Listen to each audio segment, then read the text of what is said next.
नमस्कार, मैं हूं आरजू अंसारी और आप देख रहे हैं राष्ट्रीय जगत विज़न न्यूज। देश की राजधानी एक बड़ी तबाही के ठीक पहले बच गया। जी हां, दिल्ली एनसीआर में आतंकी हमले की ऐसी साजिश का खुलासा हुआ है जिसने पूरे सुरक्षा तंत्र को हिलाकर रख दिया है।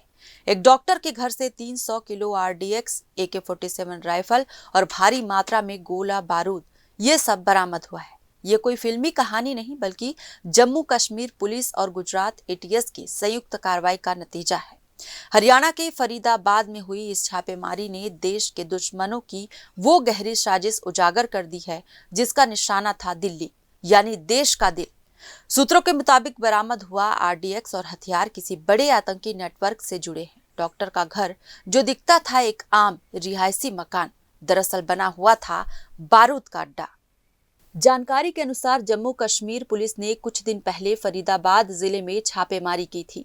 छापेमारी के दौरान एक कश्मीरी डॉक्टर मुजाहिल शकील को हिरासत में लिया गया था।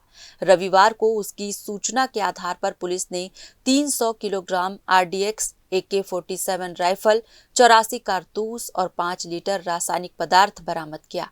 बताया जा रहा है कि कुल 14 बैग, जिनमें से प्रत्येक काफी भारी था, जब्त किए गए हैं।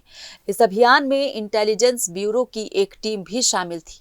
सूत्रों का कहना है कि आरोपी डॉक्टर ने 3 महीने पहले ये कमरा किराए पर लिया था और मकान मालिक से कहा था कि वो सिर्फ अपना सामान वहां रखेगा।